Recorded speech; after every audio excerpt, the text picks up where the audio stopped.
José Riga, à mon avis, c'est un renouveau, c'est un changement de méthode de travail. C'est certainement comment je dirais, une dynamique qui va se recréer au niveau du FCMS, du moins on l'espère, tous les supporters, et puis repartir sur de bon pied pour la nouvelle saison. J'espère qu'il nous fera remonter assez rapidement, même cette année. Bon, il a été entraîneur au Standard de Liège, il a travaillé au Milan AC, j'ai entendu aussi, donc j'espère que ça pourra le faire pour cette année. J'ai regardé un peu ce qu'il avait fait, son arrivée. J'ai bien aimé ses premiers mots parce qu'on voit qu'il est tout de suite investi dans le club. Au niveau des couleurs, c'est important pour les valeurs des supporters.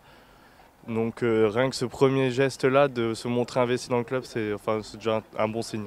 Ce que j'attends de cette saison justement, c'est la remontée directe et puis voilà, c'est juste la remontée, quoi. Un redémarrage de façon correcte et surtout le calendrier étant très chargé au départ avec des grosses équipes, surtout un démarrage sur les chapeaux de roue pour pouvoir bien lancer la saison.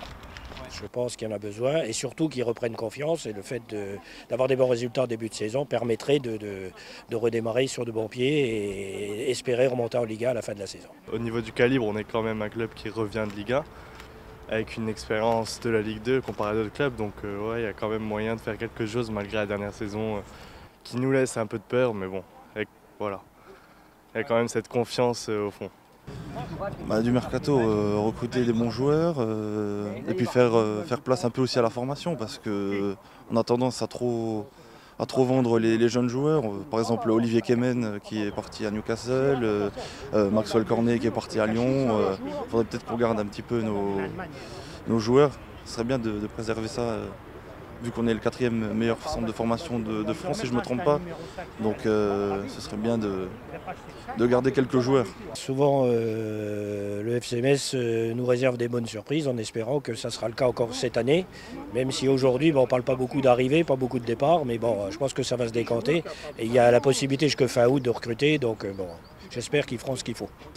Pas trop de ventes, comme on a fait tous les ans, on s'est souvent trompé en vendant des joueurs peut-être pas assez chers, qui se sont vendus par la suite beaucoup plus cher. Garder des bons éléments de l'année dernière quand même, et pourquoi pas investir dans une ou deux bonnes recrues